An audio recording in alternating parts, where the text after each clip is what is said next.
రోహింగ్యా కాశ్మీర్లో ఉండే లేకపోతే వెస్ట్ బెంగాల్లో ఉండే కేరళలో ఉండే అని అనుకుంటున్నారు కదా. ఇంటి పక్కనే ఉన్నది ఇప్పుడు కథ అంతా. వాళ్ళు స్వయంగా చెప్పారు, మీకు వీడియోలు ఇస్తే విజువల్ స్వయంగా చెప్తారు, మేము 20,000 మంది ఉన్నామని చెప్తారు. ఒక పెద్ద బస్సు ఉంది.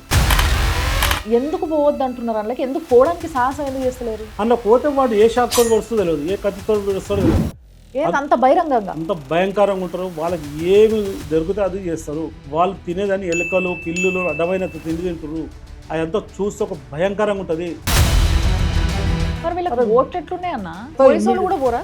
పోలీసులు పోనీకే భయపడతారు మేడం. వాళ్ళకు వాటర్ కనెక్షన్ ఉంది, వాళ్ళకి మంచి డ్రైనేజ్ ఉంది, మంచి కరెంట్ ఉంది, వాళ్ళకి ఆధార్ కార్డు ఉంది, రేషన్ కార్డు ఉంది, డ్రైవింగ్ లైసెన్స్ ఉన్నాయి, బైకులు ఉన్నాయి, కార్లు ఉన్నాయి. వీళ్ళంతా ఎన్ని సంవత్సరాల నుంచి ఉంటున్నారు అన్న అక్కడ? ఇప్పుడు వచ్చి వాళ్ళు 20 సంవత్సరాలు అవుతుంది, 20 సంవత్సరాలు అయిపోతుంది. వాడిని పుట్టిన పిల్లవానికి సర్టిఫికేట్ తీసుకుంటారు మన హాస్పిటల్ వచ్చి. వాడు ఇండియన్ పౌరుడు అవుతాడు. వాడు రేపు పొద్దున మన దేశం మీద ఏమవుతారమ్మా? మమకారం ఉంటుందా? అంటే మన మీద ఏమైనా మమకారం ఉంటుందా? వాడు ఏ షాప్తో పడుస్తాడో ఎప్పుడు పడుతుందో తెలియదు. మన ఆడపిల్లలను తీసుకుపోయి పెళ్లిళ్ళు చేసుకొని ఆగం పట్టిస్తారు. చాలామంది ఇక్కడ సిటిజన్స్ ఇల్లు కోసం అని సంవత్సరాల కొద్దీ గవర్నమెంట్లు మారుతున్న కొద్దీ తిరుగుతూ ఉన్నారు. ఒక్కరికి కూడా స్థానికులకి 10% స్థానికుల కంటే 90% బయట కాదు. ఈ డబిలిపూరోడు, ఈ యాకత్పూరోడు, ఈ చంద్రాంగుటోడు, ఈ చార్మినారోడు మా ప్రాంతానికి కానికేసి సంబంధం. అరే నా కడుపు నిండా ఉంటే నీ పెడతావు, నన్ను ఎండబెట్టి నువ్వు వచ్చి తినిపోతాను ఒకటి రాక. వీళ్ళతోటి దేశానికి ముప్పు, ఈ రాష్ట్రానికి ముప్పు, మన ప్రాంతంలో ముప్పు. మీరు ఒకసారి ఆలోచించండి. వాయిస్ టీవీ ప్రేక్షకులకి నమస్తే. రోహింగ్యాలు ఈ మాట ఎప్పటి నుంచో వింటున్నాం. వీళ్ళతో వచ్చిన సమస్యలు ఏంది అనేది కూడా ఎప్పటి నుంచో చెప్పేటోళ్ళు చెప్తూనే ఉన్నారు, వింటూనే ఉన్నాం. కానీ ప్రత్యక్షంగా చూడాలి అని ఎన్నోసార్లు అనుకున్నప్పటికీ కొంతమంది కుదిరింది, కొంతమంది కుదరలేదు. అండ్ ఈ ప్రాబ్లం ఎక్కడో ఓన్లీ ఇట్లాంటి ఇష్యూస్ అన్నీ కాశ్మీర్లో ఉండే లేకపోతే వెస్ట్ బెంగాల్లో ఉండే కేరళలో ఉండే అని అనుకుంటున్నారు కదా. ఇంటి పక్కనే ఉన్నది ఇప్పుడు కథ అంతా. అది ఆ ఇంటి పక్కన ఉన్న కథ గురించి రీసెంట్గా కొన్ని విషయాలు తెలుసుకున్న తర్వాత, నిజంగా చెప్తున్నా కొన్ని విషయాలు విన్న తర్వాత షాక్ అయ్యి స్టన్ అయ్యి ఏం చేయాలనో అర్థం కాని పరిస్థితిలో, ఇది నేను మాట్లాడాల్సిన కంటెంట్ కాదు, దీనికి రైట్ పర్సన్ ఎవరు అని అంటే ప్రత్యక్షంగా ప్రతి గల్లీ తిరిగి మహేశ్వరం మొత్తం కూడా ముద్దు బిడ్డగా పిలుచుకునే వ్యక్తిని పిలిస్తేనే సాధ్యం. ఆయన మాత్రమే ఇది చెప్పగలుగుతాడు కరెక్ట్గా అని నాకు అనిపించింది. అందుకోసమే ఈరోజు మన స్టూడియోలో ఉన్నారు అందెల శ్రీరాములు యాదవ్ అన్న. సో ఆయనతోనే మాట్లాడి తెలుసుకుందాము. ఓన్లీ ఆయన చెప్పడము మీరు వినడం కాదు, ఆయన ఏం చూసిండో అవన్నీ ప్రతి విజువల్ మీకోసం పక్కన ప్లే చేస్తూనే ఉంటాం. మిస్ కాకుండా చూసుకుంటే ఈ నుండి ముచ్చట ఎంత అనేది. నమస్తే అన్న.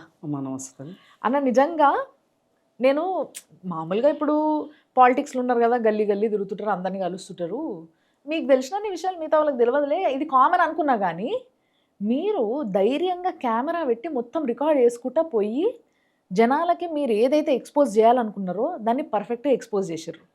ఆ వీడియో చూసిన తర్వాత తప్పకుండా మీతో మాట్లాడాలనిపించింది. కానీ అదేదో నేను మీరు ఫోన్లో మాట్లాడుకుంటే అయ్యేది కాదు కదా. అందరి కోసం ముచ్చట పెట్టాలి, ఎందుకంటే అందరికీ తెలవాలి. ఇది రేపటి రోజు అత్యంత భయంకరమైన ప్రాబ్లంగా హైదరాబాద్లో ఉన్న అందరికీ పాకపోతుందన్న విషయం అర్థమైపోయింది. సో ఫస్ట్ మనం చెప్పుకుందాము. ఒకప్పుడు రోహింగ్యాలు అంటే బెంగాల్లో ఈ సమస్య ఉంది అని విన్నాం, వార్తలలో చూసినాం. ఇప్పుడేమో పక్కనే ఉంది అని చెప్పుకోవాల్సి వస్తుంది. మెయిన్గా మీరు ఎట్లా ఐడెంటిఫై చేశారు వీళ్ళని? చూడమ్మా, ఇది గతంలో ఎన్నోసార్లు ఈ రోహింగ్యా వాళ్ళు ఈ బంగ్లాదేశ్ నుంచి వచ్చారు, ఈ పాకిస్తాన్ నుంచి వచ్చారు, ఈ మయన్మార్ నుంచి వచ్చారు అనే విధంగా ఎన్నోసార్లు చెప్తూ ఉంటే దాని అధికారికంగా ఎంతమంది ఎన్నిసార్లు అడిగినా ఏ పోలీసు వాళ్ళు కానీ ఏ డిపార్ట్మెంట్ కానీ మనకి ఇయ్యరు. ఎందుకంటే మన గవర్నమెంట్లో లేవు, మనం ఎన్నిసార్లు అడిగినా ఇయ్యరు. దీనికి నేను కూడా ఏదో కొంత పార్ట్ ఆఫ్ ఉంటారులే అని ఫీల్ అయ్యాను. కానీ మొన్న ఎలక్షన్లో నాకు అర్థమైంది ఏంటంటే వీళ్ళందరూ ఓటు బ్యాంక్గా మారారు. చాలామంది చెబుతుంటే అక్కడ ఉన్న మన పిల్లలు చెప్తుంటే, అన్న వీళ్ళందరికీ ఓట్లు ఉన్నాయి, ఓటు బ్యాంక్ ఉన్నాయంటే ఇది నమ్మలేనని నేను కూడా అనుకొని ఏం చేసినంటే, మా ప్రాంతంలో తిరుగుతుంటే ప్రత్యేకంగా ఒక కాలనీవాసి ఏం చేసిండంటే వాళ్ళతో మాట్లాడుతున్నప్పుడు వాడు మాట చెప్పేశాడు, అన్న మాది బంగ్లాదేశ్, మాది ఇక్కడ కాదని చెప్పాడు. మరి వీళ్ళకి ఓట్లు ఎట్లున్నాయి అన్న? అదేగా నేను పోయి ఓటు హక్కు ఉంది మాది బంగ్లాదేశ్ అన్నప్పుడు ఆయన మొత్తం కాలనీ పెద్ద మనిషి నాకు ఇన్ఫార్మ్ చేసిండు. అన్న వీళ్ళంతా బయట తిరుగుతుర్రు అన్నప్పుడు నాకైనా వీళ్ళు వేరే దేశంకి వెళ్ళి వచ్చారంటే వీళ్ళని ఒక దగ్గర పెట్టి వాళ్ళకు ఒక కంపెనీ వాళ్ళు కొంతమంది ఏమంటారు సంస్థ వాళ్ళకు ఆర్థిక సాయం చేస్తే ఆర్థిక సాయం నుంచి బతికి ఉండాలి. వీళ్ళందరూ వచ్చి పని చేయడం ఏందని నేను అప్పుడు ఆరా తీసేసరికి నేను అక్కడ ఉన్న పోలీస్ స్టేషన్ కానీ అక్కడ ఉన్న ఎంఆర్ఓ కానీ కలెక్టర్ గారిని అడిగితే ఉంటారు 6,000 మంది 6,000 మంది అంటారు. 6,000 మంది ఏంద్ర నాయనాన్ని మళ్ళీ ఏం చేసినట్టే ధన్మని మా కార్యకర్తలు మా హిందూ సోదరులందరిని తీసుకొని పొద్దున్న నేను పోతున్నా అనేసరికి వాళ్ళందరూ నాకు అండగా ఉరుకొచ్చి అన్న అందులో పోవద్దని చాలామంది చెప్పిన లే నా దేశానికంటే ఎక్కువ కాదు, నా ప్రాంత ప్రజల కంటే ఎక్కువ కాదు. ఎందుకు పోవద్దంటారు పోలీసులు పోరు అన్నారు. ఎవరు ధైర్యం చేయడు. ఎందుకంటే వాళ్ళంతా రోహింగ్యా వాళ్ళు. మన దేశం మీద ప్రేమ ఏముంటుంది, మన మతాల మీద ప్రేమ ఏముంటుంది, మన దేశం అంటే వాళ్ళకి ఏం సంబంధం. అట్లాంటి దానిలో పోతే గల్లీలోకి పోతే వాళ్ళు స్వయంగా చెప్పారు, మీకు వీడియోలు ఇస్తా విజువల్ చూడండి, స్వయంగా చెప్తారు మేము 20,000 మంది ఉన్నామని చెప్తారు. గుండె ఆగింది. వాళ్ళే చెప్తారు, నేను చెప్పింది కాదు. మీకు వీడియోలు 20,000 మంది ఉన్నామని అంటారు. ఒకటి 15,000 మంది ఉన్నామంట. అంటే లెక్క లేనంత మంది మొత్తం ఒక ఏరియా, అది ఒక గల్లీ మొత్తం. ఇంకా మనం విలేజ్లో ఉంటుండే చూడు, ఓ ప్రాంతంలో పోతే ఇది యాదవుల గల్లీ, ఓ ప్రాంతంలో పోతే రెడ్డిలది ఎట్లా బస్తీ ఉంటునో అంతగా ఒక పెద్ద బస్తీ ఉంది. 20,000 మంది అంటే ఏం చెప్పం. కానీ నాకు ఇప్పుడు అర్థం కాని విషయం ఏంటంటే అన్న, ఎందుకు పోవద్దు అంటున్నారు అందులోకి, ఎందుకు పోవడానికి సాహసం ఎందుకు చేస్తలేరు? అందులో పోతే వాళ్ళు ఏమేమి వాళ్ళకి సప్లై అవుతుంది, మంచి చెడు తెలుస్తుందని భయానికి పోతే పోవద్దు అంటారు. అందులో పోతే వాడు ఏ షాక్తో వస్తుందో తెలియదు, ఏ కత్తితో విడుస్తాడో తెలియదు. అంత బహిరంగంగా అంత భయంకరంగా ఉంటారు. వాళ్ళకి ఏమి దొరికితే అది చేస్తారు. వాళ్ళు తినేదని ఎలుకలు పిల్లులు అడ్డమైన తిండి తింటారు. అదంతా చూస్తే ఒక భయంకరంగా ఉంటుంది. వాళ్ళ దగ్గర పోతేనే ఒళ్ళంతా జలకరిస్తుంటుంది. మీరు ఒకసారి ఆ ఏరియాకి మీరు ఒకసారి రండి, మేము అందరిని తీసుకుపోతా. నేను పోవడం కాదు మేడం, అక్కడ ఉన్న పోలీస్ డిపార్ట్మెంట్ మొత్తం తెలుసు, గవర్నమెంట్కి తెలుసు, ప్రతి ఒక్కరికి తెలుసు వాళ్ళకు. నేను పోయి వచ్చిన తర్వాత పోలీసు వాళ్ళు పోనీకే భయపడతారు మేడం. వాళ్ళకు వాటర్ కనెక్షన్ ఉంది, మీరు చూడండి వాటర్ కనెక్షన్ ఉంది, వాళ్ళకు మంచి డ్రైనేజ్ ఉంది, మంచి కరెంట్ ఉంది, వాళ్ళకు ఆధార్ కార్డు ఉంది, రేషన్ కార్డు ఉంది, మీరు అంటారు డ్రైవింగ్ లైసెన్స్ ఉన్నాయి, బైకులు ఉన్నాయి, కార్లు ఉన్నాయి, వాళ్ళకు హోటల్స్ ఉన్నాయి, కార్లు కూడా. అన్నీ నీకు విజువల్స్ ఇస్తాం మేడం. వాళ్ళతో మాట్లాడిన వాళ్ళతో నా డ్రైవింగ్ లైసెన్స్ ఆధార్ కార్డు అన్నీ ఇచ్చినాయి చూపిస్తా. మీకు ఆల్రెడీ మీకు పంపించిన, మీరు చూడండి ఒకసారి. ప్రతి ఒక్కటి ఉంది. పోలీసులు అడిగితే అన్న మా చేతులు ఏం లేదు అంటారు. అరే మీ చేతులు లేకపోతే ఎవరంటే రాష్ట్ర ప్రభుత్వం నిర్ణయం తీసుకోవాలంటారు. రాష్ట్ర ప్రభుత్వాన్ని మేము అడిగితే ఏమంటారు, మీ కేంద్ర ప్రభుత్వం ఎన్ని సంవత్సరాల నుంచి ఉంటారు అన్న అక్కడ? అమ్మ ఇది యూపీఏ గవర్నమెంట్లో వచ్చారు, మన్మోహన్ సింగ్ గారు గవర్నమెంట్లో వచ్చారు. వీళ్ళు వచ్చిన వాళ్ళంతా ఒక పార్ట్ ఆఫ్ దగ్గర పెట్టి వీళ్ళందరి కొన్ని సమస్యల గురించి వాళ్ళు హెల్ప్ చేస్తే వీళ్ళు ఉండాలి. అట్లాంటిది ఇప్పుడు వచ్చి వాళ్ళు 20 సంవత్సరాలు అవుతుంది, 20 సంవత్సరాలు అయిపోతుంది. వాడిని పుట్టిన పిల్లగానికి సర్టిఫికేట్ తీసుకుంటాడు మన హాస్పిటల్ వచ్చి, వాడు ఇండియన్ పౌరుడు అవుతాడు. వాడు రేపు పొద్దున మన దేశం మీద ఏమవుతుంది మనకి మమకారం ఉంటుందానికి, మన మీద ఏమైనా మమకారం ఉంటుందా? వాడు ఏ షాక్తో పడుస్తాడో ఎప్పుడు పడుస్తాడో అనేది. మన ఆడపిల్లలను తీసుకుపోయి పెళ్ళిళ్ళు చేసుకొని ఆగం పట్టిస్తారు. దాంతోపాటు వాళ్ళ పిల్లలు చదువుకోవడం కూడా మదర్సాలలు స్కూల్ అక్కడ తయారు చేసి ఆ మదర్సాలలో చదివించుకుంటూ వాళ్ళకు మతాల మీద రెచ్చగొట్టుకుంటూ వాళ్ళ లవ్ జిహాద్గా కొంతమంది తయారు చేస్తూ కొంతమంది దేశానికి వ్యతిరేకంగా తయారు చేస్తారని మేము గతంలో ఎన్నోసార్లు పోరాటం చేసినాం. నేను అందులో పోయినాక నిజంగా నేను కూడా ఎక్స్పెక్ట్ చేయలే అంత ఘోరంగా మనం నిజంగా వాళ్ళని పోవాలంటే. అంటే బేసిక్గా ఇప్పుడు చాలా బాధ అనిపిస్తుంది. భారతదేశం ఈ రోజు ఎట్లాంటి స్థాయిలో ఉందంటే ఎక్కడెక్కడ నుంచో జనాలు వస్తున్నారు, ఉంటున్నారు, వాళ్ళకి పోబుద్ధి కాక ఇక్కడ సెటిల్ అయిపోయి మంచిగా అంటే దేశం అంటే ప్రేమతోని బతికేటోళ్ళు ఉన్నారు. ఇంకొంతమంది భారతదేశం అంటే ప్రేమ లేకపోయినప్పటికీ వాళ్ళు ఇక్కడ బతుకుతున్నారు కాబట్టి దానికి థ్యాంక్ఫుల్గా ఉంటున్నారు కొంతమంది. ఇట్లాంటి వాళ్ళని జనరల్గా మనం చూస్తూనే ఉంటాం. వీళ్ళిద్దరి వల్ల కూడా మనకి నష్టమేం లేదు. ముఖ్యంగా ఒకరి వల్ల లాభమే కానీ మిగతా వాళ్ళతోనైతే నష్టమేం లేదు. కానీ మదర్సా స్కూళ్ళు ఉన్నాయి, అక్కడ దాంట్లో పోయి చదువుకుంటున్నారు, ట్రైన్ చేస్తున్నారు అనేది చాలా భయంకరమైన విషయం. అమ్మ నేను మొన్ననే రంగారెడ్డి కలెక్టర్ గారిని కలిసి ఓ లెటర్ ఇచ్చి రావడం జరిగింది. అయ్యా నాయన ఇట్లా ఉర్రు, మీరు దీని మీద చూడంటే నేను చూస్తాను సార్, నా దృష్టిలో ఉంది, ఇది మేము ఆల్రెడీ ఫాలోఅప్ చేస్తున్నాం, దీన్ని అతి తొందరగా వీళ్ళని పంపించే ప్లాన్ చేయాలి, ఇది నిజంగా కూడా దేశానికి ముప్పు ఉంది ఆయన చెప్పేస్తాడు. కానీ డైరెక్ట్ మీరు అన్న మేము ఒకసారి వాయిస్ రికార్డ్ చేస్తామంటే వద్దన్నా నాకు కొలువు పోతుంది, నేను ఒక కలెక్టర్గా ఉండే మాట చెప్పొద్దు, ఇది నిజంగా కూడా ప్రాబ్లం వీళ్ళతో, దేశానికి ముప్పురు వీళ్ళు, రాను పిల్లలకు పిల్లలు అవుతారు మేడం. వాడు ఇక్కడ ఉన్న అమ్మాయిని పెళ్లి చేసుకుంటాడు, ఏ దేశం పడతాడు ఈ దేశం పడతాడు అంటారు వాళ్ళే.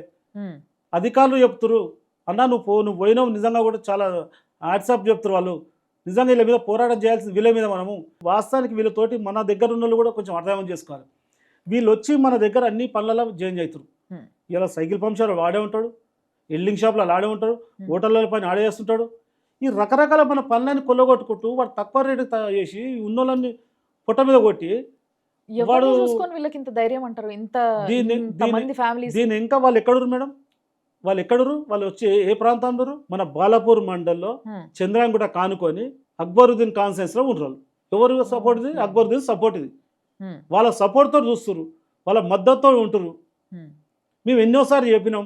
మొన్న బండి సంజయ్ అన్న కూడా పోయి చెప్పిన, అన్న ఇట్లా పరిస్థితి ఉంది, ఇట్లా కలెక్టర్ గారు ఇట్లా చేసినామంటే బండి సంజయ్ అన్న అన్నాడు, వాళ్ళని స్టేట్ గవర్నమెంట్ను మనకు ఒక లెటర్ రాయమని, మా శాతం అయితే వీళ్ళు వెళ్ళగొట్టమంటే ఒక లెటర్ రాయమని వాళ్ళని ఎట్లా పంపాలో మనం పంపిద్దామన్నారు. వీళ్ళు ప్రొటెక్ట్ చేస్తారు, రాష్ట్ర ప్రభుత్వం ప్రొటెక్ట్ చేస్తున్నారు. అంటే మీరు రాష్ట్ర ప్రభుత్వంలో ఎవరికన్నా మీరు ఇన్ఫార్మ్ చేయడం జరిగిందా? ఇదంతా ఆల్రెడీ బండి సంజయ్ అన్నతో మాట్లాడినా అంటున్నారు. గతంలో ఉన్న మా మినిస్టర్ గారు చెప్పినాం, ఇప్పుడున్న ఎమ్మెల్యే గారికి తెలుసు. ఆమె ఓటు బ్యాంక్ రాజకీయాలకి ఇలా ఓట్లను ఎక్కించి, దొంగ ఓట్లు ఎక్కించి ఈ ఓట్లతో గెలిచిన ఎమ్మెల్యే గారు, ఆమెకు కూడా తెలుసు. ఏంది 20,000 మంది రోహింగ్యాలు ఓట్లతో మేడం మేము పదే మొత్తం ఇప్పుడు మొత్తుకుంది కాదు. నేను మన రోహింగ్యా వాళ్ళ దగ్గర పోయినప్పుడు సంది కాదు మాట. గతం ఎలక్షన్ కాడ ముందు కూడా చెప్తున్నాం, ఈ దొంగ ఓట్లు ఎక్కించుకున్నాం, ఒక వర్గం ఓట్లు ఎక్కించుకొని మీరు గెలుస్తారు, ఒక వర్గం ఓట్ల గురించి అని మేము అప్పుడు ఎలక్షన్ కమిషనర్కి ఇచ్చినాం, ఢిల్లీకి పోయి ఇచ్చినాం. వీళ్ళతోటి దేశానికి ముప్పు, ఈ రాష్ట్రానికి ముప్పు, మన ప్రాంతంలో ముప్పు. మీరు ఒకసారి ఆలోచించండి. మన దగ్గర బెంగాల్లో ఏం జరుగుతుంది మేడం? కాళికామాత అమ్మవారు ఉన్న దగ్గర ఇలా బొట్టు పెట్టుకొని తిరగాలంటే భయం అవుతుంది. అక్కడ ఉన్న గవర్నమెంట్ వాళ్ళకి సపోర్ట్ చేసి ఇవాళ అక్కడ చూడాలంటే భయం అవుతుంది. అదే గతి మన దగ్గర రావద్దు. అందుకని నేను మొన్న పోయినా, చాలామంది ఎందుకు పోవద్దు అంటే నా ప్రాణం పోయినా సరే నా దేశానికంటే ఎక్కువ కాదు, నా దేశంలో మన పోరాటం ఎంతోమంది ప్రాణాలు అర్పించారు, పెద్ద ఇష్యూ కాదు నాదని నేను పోయి మన పోరాటం జరిగింది. దీని మీద ఎంతవరకైనా పోరాటం చేస్తాం. దీని మీద మేము ఆర్టీఐ కింద వేసి తీస్తే అక్కడున్న ఓన్లీ బాలాపురం పిఎస్లో 300 కేసులు అయినాయి మేడం. వాళ్ళు రోహింగ్యా వాళ్ళు మన దగ్గరికి శరణార్థులకు వచ్చి, మన దగ్గర సవరాలకు వచ్చిన దగ్గర 300 కేసులు అయినాయి. వాళ్ళ మీద జేబులు కట్ చేసినాయి, మంచం పొడిచినాయి, దోపిడీలు, రకరకాల కేసులు, 300 కేసులు. మీకు ఆ కాపీ కూడా ఇస్తే ఇప్పుడు మీరు చూడండి. ఆర్టీఐ కింద తీసుకుని 300 కేసులు ఉన్నాయి వాళ్ళ మీద. మరి యాక్షన్ ఏం లేదా వాళ్ళ మీద? ఏం యాక్షన్ ఉంటుంది మేడం? వాడికి ఏ దేశం మీద ప్రేమ పోతాడు, 2 రోజులు పోతాడు, ఆ జైలుకి పోతాడు, వాడికి బెయిల్ తెచ్చుకుంటూ ఉంటాడు. కేసు ఫైల్ చేసినప్పుడు దాని ప్రొసీడింగ్స్ ఏవైతే ఉంటాయి అవి జరగాలి కదా. ఉంటాయి మేడం, ప్రొసీడింగ్ ఏముంటాయి? వాళ్ళకి భయము, వాడు పోతే ఎవడో కూడా తెలియదు వీళ్ళకు, పోలీసులకు వాళ్ళు ఐడెంటిఫై చేయాలని కూడా ఇబ్బంది అవుతుంది. ఎంత బాధ అంటే నిజంగా చూస్తే కళ్ళకి నీళ్ళు వస్తుంటాయి మేడం. అది అసలు మనం ఏమున్నామా, మన పక్కన ఉన్నామా, దేశాలు ఉన్నామా? నిజంగా వాళ్ళని తీసుకొని వాళ్ళు గల్లీ తిరుగుతారు. పొద్దున్న లేచి 5 గంటల రాత్రి లేస్తాడు, వాడు చెత్త ఏరుకుంటాని మనకు తెలియకుండా మన ఇంటి చుట్టూ అబ్జర్వ్ చేస్తాడు, మన ఇంటి సరౌండింగ్లో ఏం జరుగుతుందో తెలుస్తాడు. వాడు ఇంటెలిజెంట్ రిపోర్ట్ కంటే వాడు ఎక్కువైండు. మన పక్కన మన బెడ్రూమ్లో సీసీ కెమెరా పెట్టుకున్నట్టు ఉంది మన పక్కన ఉంటే. ఇప్పుడు పక్క దేశంతో కొట్లాడవచ్చు, కానీ వీడు వచ్చి మన పక్కల బల్యంలాగా మన సీసీ కెమెరా పెట్టుకుని బెడ్రూమ్లో ఉన్నట్టు ఉంది. అది ఒక మహిళగా నీ ముందు మాట్లాడలేను కొని, కానీ అంతకంటే ఘోరంగా అనిపిస్తుంది. ఎంత బాధ వేస్తుంది అంటే సరే వాళ్ళని చూస్తారు ఏంది. దీని మీద గవర్నమెంట్లో ఉన్న వాళ్ళు మాట్లాడరా, రాష్ట్ర గవర్నమెంట్ మాట్లాడరా, అక్కడ ఉన్న ఎమ్మెల్యే గారు మాట్లాడరా? ఏంది ఇది? ఓన్లీ హిందువులకు పోరాటం చేయాలా? నా ఏమవుతుందంటే రోజు రోజుకి హిందువులంతా భయాలకు వెళ్ళిపోతారు వీళ్ళందరూ చూసి. అండ్ మీరు పంపించిన వీడియోలో నేను ఇంకో విషయం కూడా చూసిన, ఏంది అని అంటే డైరెక్ట్ స్తంభాల నుంచి వెళ్ళి వైర్లు వేసుకొని ఎలక్ట్రిసిటీ తీసుకుంటున్నారు అనే విషయం చూసిన, అది క్లియర్గా చూపించారు వీడియోలో. అక్క నువ్వు ఓన్లీ కరెంట్ తలిగేసుకోరు, వాళ్ళకి మంచి వాటర్ వస్తుంది, మంచి నీళ్ళు వాటర్. మనకు కరెంట్ ఉండదు. నీకు రేషన్ కార్డు కావాలంటే నీకు కాళ్ళు అరగాలి, నీ చెప్పులు తెగిపోవాలి, నీకు రేషన్ కార్డు రాదు. వాడిని ఇంకో వీడియో మీకు పంపించిన వీడియోలు ఉంటుంది, 2000 ఇస్తే రేషన్ కార్డు వస్తుంది, ఆధార్ కార్డు వస్తుంది, అన్నీ వస్తుంది, రేషన్ వస్తుంది.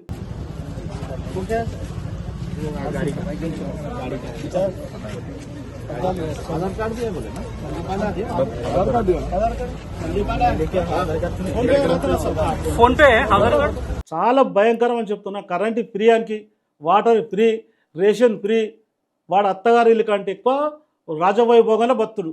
మనం బతకాలంటేనేమో రకరకాల ఇబ్బందులు పడుతున్నాం. ఒకసారి ఆలోచించడం, మనం కరెంటు బిల్లు కట్టకపోతే ఒక్కరోజు లేట్ అయితే వాడు కరెంట్ కట్ చేసి ఫీజు విక్కొని పోతాడు. విక్కపోతాడా విక్కడా? వానికి మాత్రం కరెంట్ ఫ్రీ. ఫ్రీయే కదా, తల్లిచ్చిన నేను ఇచ్చిన కొండీలు అంటే ఎవరు అడిగేటోళ్ళు లేడు. అందులో పోతాడు, భయపడతాడు, కరెంట్ పోతాడు. ఆ దగ్గర మన దగ్గర ఒక మతం దగ్గరికి, ఎంఐఎం వాళ్ళ దగ్గరికి పోవాలంటే ట్యాక్సులు వసూలు చేయాలి, దగ్గరికి వాళ్ళ దగ్గరికి పోతే కొడతారు. వీడు రోహింగ్యా వాడు వేరే దేశప్పుడు వీని దగ్గరికి పోతారు. వీడు ఎలుకలు తింటుండో, పల్లీలు తింటుండో, ఏమని ఒక రకమైన అన్న పోతే ఒక రకమైన స్మెల్ ఉంటుంది. అలా కోలంటే భయం. ఏ రోగం తీసుకొచ్చి అంటగడతాడో తెలియదా? రకరకాల మనుషులు రండి, రకరకాల మనుషులు. వాళ్ళు చూస్తే నిజంగా చెప్తున్నా ఒళ్ళంతా జిలకరిస్తుంటారు. మనం చూడ ఒకసారి ఆలోచించాక కరెంటు బిల్లు కానీ ఎప్పుడన్నా మనం కరెంటు బిల్లు గురించి 2 రోజులు లేట్ ఉందంటే వాడు ఆపడు, ఫీజు వీక్తాడు. నీకు హోల్సేల్లో కరెంటు బిల్లు ఎప్పుడైనా వీక్తాడా? వీడేమో డైరెక్ట్ తలిగేసుకుంటాడు. వాని దగ్గర మీటర్నా వసూలు చేయలేము, వీడేమో డైరెక్ట్ తలిగేసుకుంటాడు. మనం ట్యాక్సీ కట్టకపోతే ఎంబడి వాటి ట్యాక్సీ కట్టిస్తాం. వీనికి ట్యాక్సీ లేదు, మనం ట్యాక్సీ కట్టాలి. మనకు రేషన్ కార్డు కావాలంటే తిరిగి కాలారు కానీ వానికి రేషన్ కార్డు ఫ్రీ, వానికి రేషన్ ఫ్రీ. నిజంగా అలా చూస్తుంటే అసలు బండి ఎట్లా వచ్చినాయి కలకు. हाँ बस्ती में फिर के बेचता है ऐसे उन्हें ला के दिया अभी पीछे देखो वर्मा वाला की ఇప్పుడు ఒక దేశం నుంచి వచ్చి బతకనికి వచ్చినప్పుడు వానికి వెహికల్స్ ఎట్లా వచ్చింది? వాని డ్రైవింగ్ లైసెన్స్ ఓడిచ్చి నాకు ఫస్ట్ చెప్పు. దీన్ని గుర్తించడానికి టైమా? మనము ఏదైనా పోతే డ్రైవింగ్ లైసెన్స్ చేయని పోలీసు వాళ్ళు పట్టుకొని చాలాన్ లేచి వసూలు చేస్తారు. వాడు ఎట్లా తిరుగుతుండు? వాళ్ళకి హోటల్స్ ఎట్లా పెట్టరు? వాని హోటల్లో నువ్వు పోయి టిఫిన్ చేస్తే నువ్వు స్కాన్ చేస్తున్న పైసలు అంటే వానికి అకౌంట్ ఎట్టుకెళ్ళి వచ్చింది. ఎంత రాజావైభవం! అత్తారింట్ల కంటే ఎక్కువ ఎంజాయ్ చేస్తున్నాడు. దీనికి గవర్నమెంట్ కళ్ళు కనిపిస్తలో, గత గవర్నమెంట్ కనిపించలేదా? ఇప్పుడున్న గవర్నమెంట్ కనిపిస్తలేదా? ఇప్పుడున్న ఎమ్మెల్యే గారు కనిపిస్తలేదా? ఇక్కడ ఆ ప్రాంతంలో కొంతమంది సోగ్గాల మేము పొలిటికల్గా తిరుగుతున్నాం, మేమే మొత్తం దేశాన్ని ఉద్ధరిస్తున్నాం, రాష్ట్రాన్ని ఉద్ధరిస్తున్నాం అంటారు, కనిపిస్తలేవి అని. నేను పోయి విజువల్స్ పెట్టి కదా ఏం దాని మీద ఎందుకు స్పందిస్తలేదు, ఎందుకు మాట్లాడతారు అక్కడ ఉన్న లీడర్స్ అని అడుగుతున్నాను. కరెక్ట్ ప్రశ్న అడుగుతున్నారు. కానీ ఇప్పుడు ఇన్ని పథకాలు ఉన్నాయి, ఈ పథకాలల్లో ముఖ్యంగా ఇల్లుల గురించి మాట్లాడితే రీసెంట్గా కూడా ఒక ఇష్యూ వస్తే నేను దాని గురించి ప్రోగ్రామ్ కూడా చేసిన. చాలామంది ఇక్కడ సిటిజన్స్ ఇల్లు కోసం అని సంవత్సరాల కొద్దీ గవర్నమెంట్లు మారుతున్న కొద్దీ తిరుగుతూ ఉన్నారు. వాళ్ళకి ఇల్లులు కూడా డబుల్ బెడ్రూమ్లు కూడా వచ్చినాయి అని చెప్పేసి విన్నా నేను.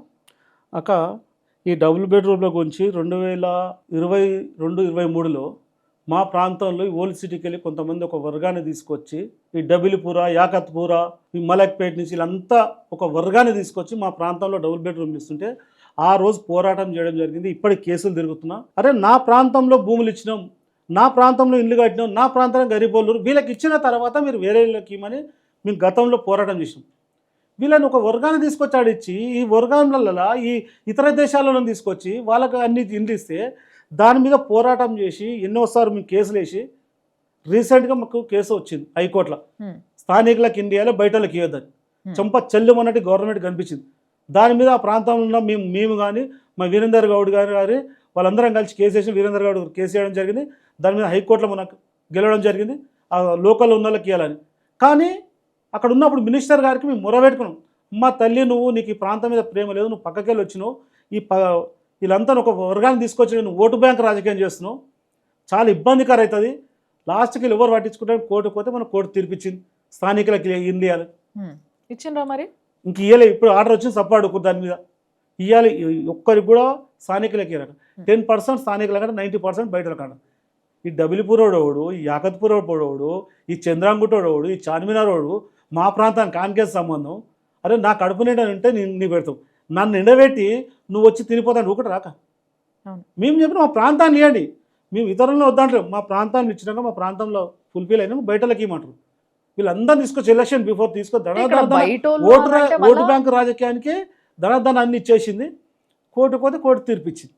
ఇక్కడ బయటోళ్ళు అని అంటే ఇక్కడోళ్ళు, అది ఎవరైనా కానీ, అంటే మీరు ఇప్పుడు అన్నట్టుగా వేరే చంద్రాయణగుట్ట నుంచి తీసుకొచ్చిన ఎవరిని తీసుకొచ్చి ఎవరికి ఇక్కడ ఇచ్చినా పర్లేదు, కానీ ఇక్కడ సిటిజన్స్ అయి ఉండాలి. వాళ్ళు సిటిజన్స్ అయి ఉండాలి అని అంటే ఓ 20 ఏళ్ళ కింద వచ్చేసి ఆధార్ కార్డులు తీసిన వాళ్ళు కాదు, సో కాల్డ్ రోహింగ్యాలు కాదు.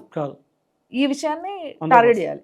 మరి ఇప్పుడు దీనిపైన మీరు ఇంత ఫైట్ చేస్తున్నారు. నాకు నిజంగా ఒక డౌట్ వస్తుంది, ఏంటంటే ఎలక్ట్రిసిటీ డిపార్ట్మెంట్ వాళ్ళు పోయి ఏందిరా ఇది అని అడగడానికి భయపడుతున్నారు, ఇటు పోలీసు వాళ్ళు పోయి ఏందిరా ఇది అని అడిగేటందుకు భయపడుతున్నారు. ఎవరైనా కాలు పెట్టాలి లోపల అని అంటే ఆఖరికి నీ వెనక నడుస్తున్న చాలామంది కూడా వద్దు అందులోకి, అది డేంజర్ ప్లేసు అని చెప్పి ఆపుతున్నా కూడా ఇంత ధైర్యంగా పోయి వీడియోలు తీసి వాళ్ళ నోటితో వాళ్ళకి, అంటే వాళ్ళు ఏం చేస్తున్నారు, ఎక్కడి నుంచి వచ్చిండ్రు, వాళ్ళ దగ్గర ఏమేమి ఉన్నాయి, ఏమేమి బిజినెస్లు చేస్తారు అన్నీ బయటికి మీరే చెప్పిచ్చిర్రు. ఏడికి వచ్చింది ఇంత ధైర్యం మీకు? నేను ఈ దేశంలో పుట్టడం నా ధైర్యం కూడా, నేను ఆ గడ్డ మీద పుట్టడం నా ధైర్యం, నేను భారతీయ జనతా పార్టీ నా ధైర్యం, నేను హిందుత్వంలో పుట్టడం నా ధైర్యం. నేను పోవడం కాకుండా అక్కడ పోయిన తర్వాత వచ్చి నేను డైరెక్ట్ పిఎస్ ముందు వచ్చి కూర్చున్నా. పిఎస్ ముందు కూర్చొని ఏందని అడిగితే అక్కడ వచ్చిన సిఐ కానీ ఏసీబీ కానీ వచ్చి రిక్వెస్ట్ చేశారు. వాళ్ళు ఒప్పుకున్నాకనే లేచిన. ఉన్నది వాస్తవాన మేము రాష్ట్ర ప్రభుత్వం రాసినాం, నాకు కొంత టైం ఇవ్వమని టైం ఇచ్చినాం. చూసి అతి తొందరలో చూసి దాని మీద ఏం యాక్షన్ తీసుకోవాలో చూసిన తర్వాత నా ప్లాన్ నేను చేస్తాను. ఎందుకంటే నేను నిజంగా కూడా పోయి వస్తే కొంతమంది అంటుండే, కొంతమంది కింద పెడుతుంటారు కామెంట్స్, ఏదో పోయిండు కొంత పాటే పోయాడని. నేను మొత్తం లోపల దాకా పోయింది వాస్తవం, మొత్తం తిరిగింది వాస్తవం. మీరు ఇవన్నీ అండ్ అలా పోయి చూసి వీడియోలు తీసి బయటికి వచ్చిన తర్వాత ఈ ప్రచారం బయట చేస్తారు, మీరు వాళ్ళకి అగేన్స్ట్గా పోరాడుతున్నారు అన్న విషయం తెలిసిపోయింది వాళ్ళకి ఎప్పుడో నాకు తెలిసి. ఎందుకంటే మీరు ఇంత హంగామా చేస్తున్నప్పుడు మాకే తెలిసినప్పుడు ఆ పక్కన ఉన్న వాళ్ళకి వాళ్ళకి తెలియదు. మరి ఎవరు మీ పైన అటాక్ చేయలేదా? వాళ్ళు అటాక్ చేసినా, వాళ్ళు మెసేజ్లు పెట్టినా, వాళ్ళ బెదిరింపు కాల్ వచ్చినా అవిటికి భయపడుతూ బెదిరింపు కాళ్ళు వస్తాయి మీకు? అవిటికి భయపడుతూ అందరి శ్రీరాములు కాదు. ఎవరైనా అటాక్ చేస్తారా బయటికి పోయినప్పుడు? ఏం చేసినా భయపడేది లేదు. చేసిర్రా అని నేను వాళ్ళు ఎన్నిసార్లు పోలీసులు కూడా చెప్తారు, అన్న జాగ్రత్త ఉండు, మా కార్యకర్తలు చెప్తారు, నాకు హిందూ సోదరులు చెప్తారు, మీలాంటి అక్కచెల్లెని కూడా చెప్తారు, అన్న జాగ్రత్త జాగ్రత్త అని. నాకు ఏమైనా పర్వాలేదు అనుకుంటున్నా. ఎందుకంటే నా ఒక్కంతోటి కాదు కదా, అది బయటికి తీయాల్సింది ఎవరో ఒకరం. నా ప్రయత్నం నేను తీయడం జరిగింది. ఇంకా దాని మీద ఎంతవరకైనా పోరాటం చేస్తా. వాడు ఏ బెదిరించినా అని పట్టించుకోవట్లేను, వాడు ఏ మెసేజ్లు పెట్టినా పట్టించుకోవట్లేను, ఎంతోమంది ఫోన్లు చేసి నన్ను బెదిరించినా పట్టించుకోవట్లేను. నాకు ఎన్నో మంది ఫోన్లు చేసి బెదిరిస్తారు, నీకేం హక్కు ఉంది, నువ్వు ఎట్లా పోతావు, నువ్వు ఒక గెలిచిన ఎమ్మెల్యేవా, లేకుంటే నువ్వేం అధికారివా, అరే వాడు వేరే దేశం కూడా వచ్చి ఉండ నీకు హక్కు ఉంది, కానీ నా దేశంలో నేను ఉండి అడగడానికి నాకు హక్కు లేదా? నా ప్రాంతాన్ని కొల్లగొడుతున్నావు, నా ప్రాంతంలో ఉన్న అన్ని రేషన్లను తీసుకొని తింటున్నారు, నా ప్రాంతంలో ఉన్న కరెంటు వాడుకుంటున్నారు, వాడిని అడుగుతలేరు. ఇదంతా కొంతమంది సొగ్గాలు ఉంటారు, కొంతమంది ఫాల్తుగాలు అంటారు తెలంగాణ భాషలో. ఇట్లా అంటున్నంత నన్ను ఫోన్ చేసి నన్ను అడిగితే నీకేముంది, నువ్వు ఎట్లా పోతావు, నీ సంగతి ఇవ్వడరాను, నన్ను చూసుకోనికే నా హక్కు, నా ధైర్యం, నేను పోతా, నా ప్రాంతాన్ని గురించి నేను ఎంతవరకైనా పోరాటం చేస్తాను. ఇంకొక డౌట్ ఉంది నాకు ఇలా, అంటే అల్టిమేట్గా మీరు ఒక పొలిటీషియన్, ఒక బిజినెస్ మ్యాన్. బేసిక్గా పొలిటీషియన్స్ అండ్ బిజినెస్ మ్యాన్ అందరూ కాకపోయినా మ్యాక్సిమం మెంబర్స్ ఏంది అని అంటే వాళ్ళు సెక్యూర్డ్ ఉండడం చూసుకుంటారు. వాళ్ళకి ఒక పదవి కావాలి, వాళ్ళ బిజినెస్లు బాగా నడవాలి, ఈ విధంగా చూసుకునే పొలిటీషియన్స్ చాలామంది ఉన్నారు, అందరికీ తెలిసిన విషయం ఇది. మరి మీరు కూడా అట్లా ఎందుకు ఆలోచిస్తలేరు? మీ సేఫ్టీ గురించి చూసుకోకపోగా మీ బిజినెస్లు ఉన్నాయి అన్నీ, మళ్ళీ మీరు గెలవాలి, అట్లీస్ట్ నెక్స్ట్ టైంలో మీరు గెలవాలన్నా కూడా వాళ్ళ ఓట్లతోని ఇప్పుడు ఉన్నోళ్ళు గెలిచిరని ధైర్యంగా చెప్తున్నారు మీరు.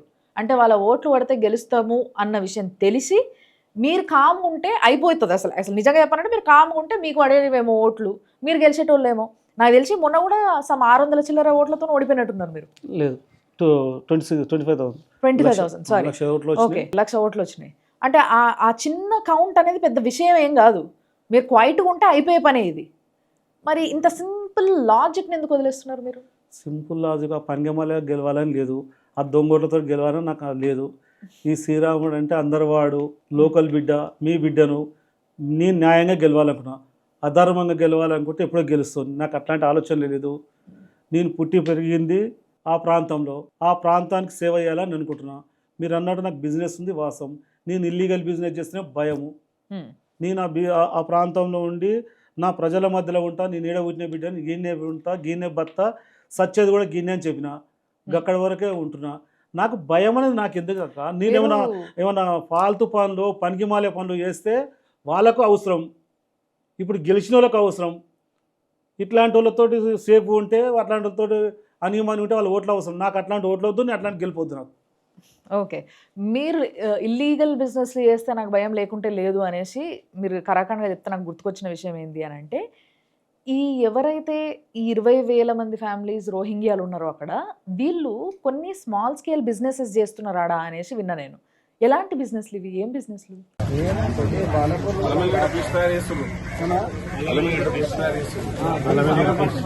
ఇప్పుడు అల్లం ఎల్లిగడ్డ కానీ మామూలు ఇంకా కారం పొడి ఇట్లాంటివి ఉంటాయి. అల్లం ఎల్లిగడ్డ మొత్తము హైదరాబాద్లో మ్యాక్సిమం సిటీలలో హోటళ్ళలో సప్లై చేస్తారు.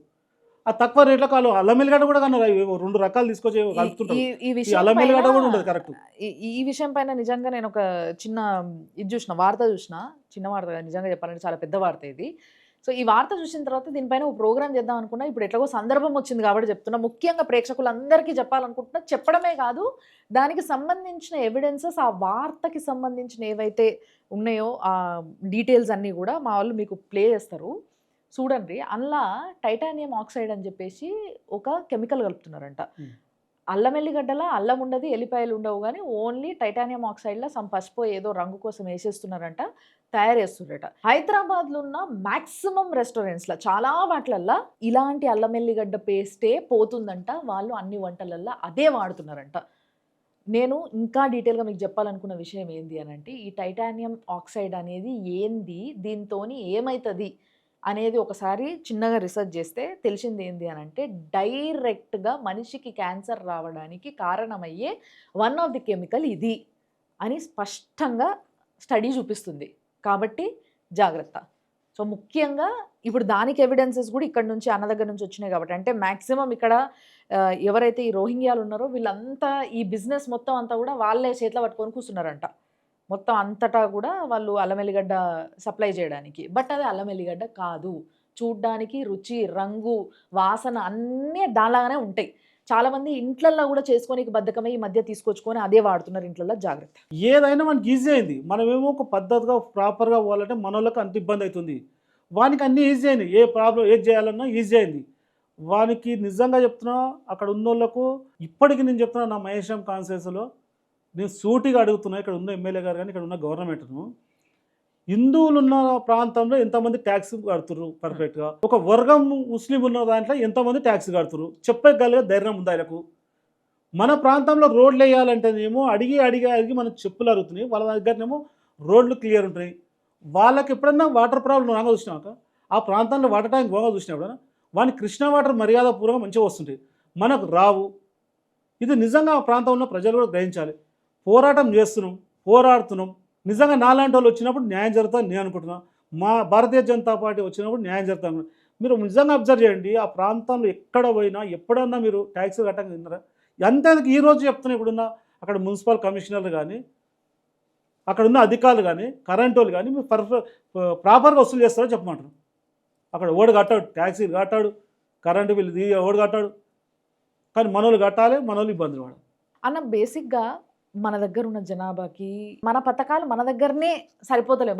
మనోళ్ళకే వస్తలేవు ఎవ్వరికి కూడా, మన సిటిజన్స్‌కి, మన ఇండియన్స్‌కి.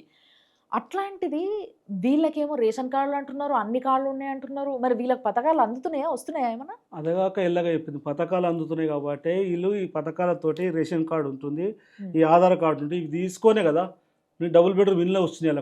వాళ్ళకు డబుల్ బెడ్రూమ్ ఇల్లు ఇచ్చింది అక్కడే కదా. మా ప్రాంతంలోనే నేను చెప్తున్నా, ఇప్పుడు నువ్వు చెప్పిన అలవేలిగడ్డ దగ్గర మా దాని ప్రాబ్లం, ఈ పథకాలు కూడా మా దగ్గరనే ప్రాబ్లం. మా ప్రాంతంలో భూములు మా దగ్గరికి వెళ్ళి తీసుకుంటారు, ఫార్మాసిటీ మా భూమిలో తీసుకుంటారు, ఇవాళ ఫోర్త్ సిటీ అని మా భూమిలో తీసుకుంటారు. కానీ ఈరోజు రైతు బంధు, మొన్న రైతు బంధు వేస్తే మా ప్రాంతం హైదరాబాద్ చుట్టూ రైతు బంధు మాత్రం ఎవరికి ఏడు. ఇలా మా మహేశ్వరం కాన్స్టిట్యున్సీ ఉంటే రైతు బంధు సిటీలో ఉన్న ఎవరికి రాదు. మా రంగారెడ్డి జిల్లాలో ఉన్న భూములు మాత్రం ఈ గవర్నమెంట్ కావాలి, ఈ రంగారెడ్డి జిల్లాకి వెళ్ళి వచ్చే ట్యాక్స్ మాత్రం గవర్నమెంట్ కావాలి. ఎవరికి రాకపోవడం ఏందన్నా? ఈ రోజు నేను క్లియర్ చెప్తున్నాను, నువ్వు మహేశ్వరం మండలంలో ఒకరికి ఫోన్ చేయి, ఒక్కరికైనా రైతు బంధు వచ్చిందని చెప్పాను. ఒక్కరికన్నా అగ్రికల్చర్ అధికారి చెప్పిండు, హైదరాబాద్ చుట్టూ 40 కిలోమీటర్ల దూరం ఎవరికి ఇస్తలేము.